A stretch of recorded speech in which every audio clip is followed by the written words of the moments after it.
Thank you. అందరికీ నమస్కారం. సమయం చాలా తక్కువగా ఉంది, 2 నిమిషాలు మాట్లాడతా. సో ఈ సభ ద్వారా మనం ఫస్ట్ చేయాల్సిన తీర్మానం ఏంటంటే, ఫర్దర్ గా మనం ఏం జరిగినా, ఇట్లాంటివి ఏం జరిగినా కూడా ఇమ్మీడియట్ గా మనం యాక్షన్ లోకి దిగడానికి ఒక ప్రణాళిక ఈ సమావేశం తర్వాత రూపొందించాల్సిన అవసరం ఉంది. ఒక టీమ్ ఆర్ సంథింగ్ ఇమ్మీడియట్ గా డీజీపీని కలవడమో ఆర్ కన్సర్న్ డిపార్ట్మెంట్ ఆఫీసర్స్ ని కలవడానికి తక్షణమే మనం ఏం యాక్షన్ లోకి దిగాలన్నది ఒక ప్రణాళిక రూపొందించాలి ఇట్లాంటి వచ్చినప్పుడు. సో ఆ నిర్ణయం మనం తీసుకోవాల్సిన అవసరం ఉంది. సో ఈ ట్రోల్స్ విషయానికి వస్తే కొన్నిసార్లు ఇవన్నీ సర్వసాధారణమే అని వదిలేయాల్సిన పరిస్థితి మాలాంటి వాళ్ళకైతే కనబడుతున్నది. ఫర్ ఎగ్జాంపుల్, మేము ఇప్పుడు పవన్ కళ్యాణ్ కోడిచెరువు కబ్జా విషయం మేము బయటకు తీసుకొచ్చినప్పుడు ఆయన బెంగళూరు కోర్టుకు వెళ్లి ఒక ఆర్డర్ తెచ్చుకున్నాడు. ఇక్కడ లేదట కోర్టు, బెంగళూరు దాకా పోయింది ఆయన. బెంగళూరు పోయి మళ్ళీ మా ఏ ఛానల్ పేరు కూడా ప్రస్తావించకుండా మెటా అనే సంస్థకి నోటీసులు ఇప్పించి, సో ఆ సంస్థని పార్టీగా చేసి ఒక ఆర్డర్ తెచ్చుకున్నాడు. ఏమని అంటే, ఇక ఈ ఫలానా వీడియోలన్నీ డిలీట్ చేయాలని. ఏముంది ఆ వీడియోలో అంటే ఆయన చేసిన కబ్జా భాగవతం అంతా అందులోకి వచ్చేసింది. మరి చేయాల్సింది ఏంటి? బాధ్యత గల లీడరు, నువ్వు ఈ చెరువు నేను కబ్జా చేయలేదు, నేను డబ్బులు పెట్టుకున్నా, ఇది నా భూమి అని నువ్వు అవసరమైతే గ్రౌండ్ లోకి వెళ్ళి చూపించే ప్రయత్నం చేయాలి. అది చేయకుండా తెలంగాణ వదిలేసిండు, ఆంధ్ర వదిలేసిండు, బెంగళూరు పోయిండు అని నేను ఎట్లాగో బెంగళూరు పోలేను కదా అని దానికి కావచ్చు. నేను బెంగళూరుకి ఏం పోను, కోడిచెరువు పక్కన ఉంది, కోడిచెరువులోకి వెళ్తాం మేము. సో నేను బెంగళూరు దాకా వెళ్లాల్సిన అవసరం లేదు.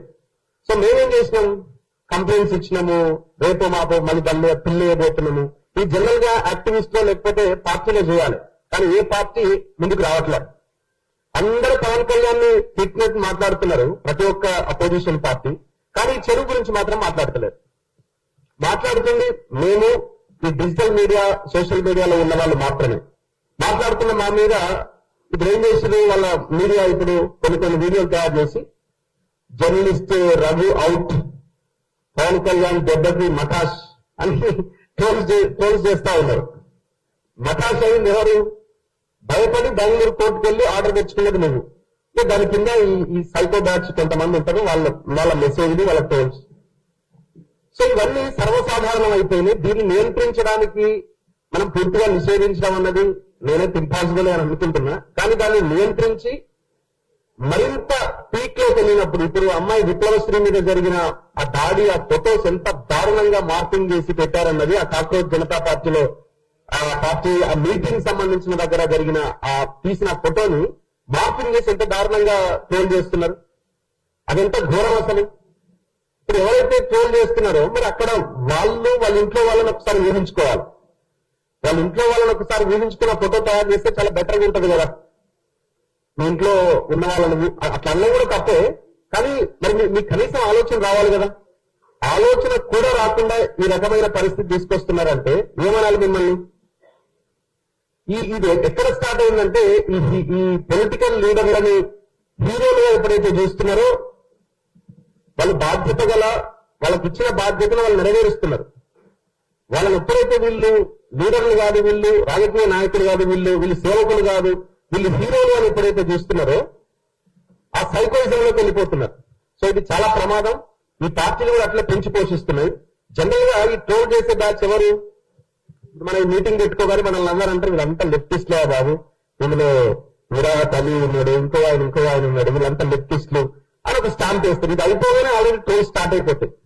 అసలు లెఫ్ట్ ఏంది, రైట్ ఏంది? మాకు రైట్ సైడ్ లెఫ్ట్ సైడ్ తెలుసు, ఇంకే సైడ్ తెలియదు మాకు, అంటే ఇంకే యాంగిల్ తెలియదు మాకు.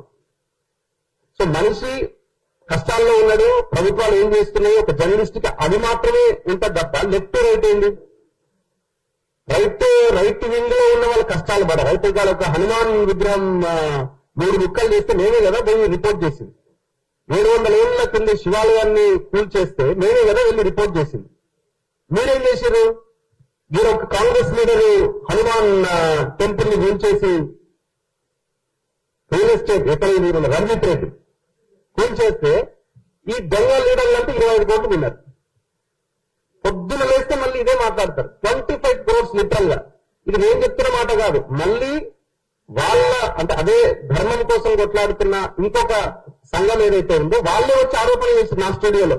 వీళ్ళకి 25 కోట్లు విన్నారన్న జర మాట్లాడాలి, మళ్ళీ మన దగ్గరికి వచ్చారు. ఫోన్ చేస్తే ఆయన ఒక ఆయన స్వామీజీ మాట్లాడినావు నిజమే తిన్నారు ఆయన 5 కోట్లు తీసుకుని నేను 5 కోట్లు తీసుకుని లైవ్ లో చెప్పింది. మరి ఎక్కడ పోతున్నది? మీరే గుడి పేరుతోనే 25 కోట్లు మింగిన తర్వాత ఏం సమాధానం చెప్తారు? రామానాయుడు స్టూడియో దగ్గర మేము పోయిన ఏ ప్లేస్ కైనా మీరు వచ్చేదా? దాన్ని రాజకీయంగా వాడుకోవడం తప్ప మేము చేస్తున్న ఇంకొకటి ఏమంటున్నారు? ఫాతిమా కాలేజ్ దగ్గర పోయినా అరే బాబు పోయింది నేనే, వీడియో చేసింది నేనే, అడుగుతున్నది కూడా నేనే. మళ్ళీ మొన్న రీసెంట్ గా మీరు ఎవరు ఆయన ఖమ్మం కేసుకు సంబంధించి దాని గురించి మాట్లాడినవా? పొద్దున్న లేస్తే మాట్లాడుతున్నాం. మార్నింగ్ 7 o'clock ఆ వీడియో స్టార్ట్ చేసింది ఎందుకంటే వీళ్ళు నిద్రపోలేకపోయింటారు అప్పటికి అని మాట్లాడినావా? అది ఎందుకు మాట్లాడలే? అరే వీడియో ఉన్న చూడరాని మళ్ళీ మనం చెప్పుకోవాల్సిన పరిస్థితి వస్తున్నది. అంతే, దాన్ని మళ్ళీ మనం చెప్పుకోవాల్సి వస్తున్నది.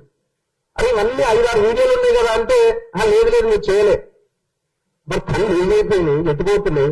మళ్ళీ నేను ఏదో ఏడుంది అని అడిగితే అగో నన్ను బూతులు తిట్టి నేను బీసీని మళ్ళీ స్టార్ట్ చేస్తున్నారు. అసలు ఏంటి మీ ఆలోచన? అసలు ఎంత దారుణంగా తయారయ్యారంటే అంత దారుణంగా తయారయ్యారు. సో కొన్నిసార్లు ఇది కామెడీ అనిపిస్తుంటది. అసలు దీని గురించి మాట్లాడద్దు అనుకుంటాం సమ్ టైమ్స్, కానీ బయట ప్రచారం మొత్తం ఇష్టం వచ్చినట్టు చేసేస్తుంటారు. ఇప్పుడు నేను చెప్పిన పవన్ కళ్యాణ్ జర్నలిస్ట్ రఘు అవుట్ మఠాష్ అని పెట్టిండేవాడు. మఠాష్ పవన్ కళ్యాణ్ అయితే ఏం చేయాలని అర్థం కాక ఆగం అవుతున్నాడు. సో కాబట్టి ట్రోల్స్ సాధారణమే అయినా ఖచ్చితంగా దీన్ని ఎదుర్కోవాల్సిన అవసరం ఉంది. ధైర్యంగా నిలబడి కొట్లాడాల్సిన అవసరం ఉన్నది. ఆ దిశగా మనం ప్రయాణం చేయాలి. అవసరమైతే జేఏసీ లాంటిదో ఇంకొకటి ఏదైనా ఫామ్ చేసి ఇమీడియట్ గా మనం రియాక్ట్ అయ్యేలాగా ఉండాలి. అవకాశం కల్పించిన అందరికీ ధన్యవాదాలు. Thank you.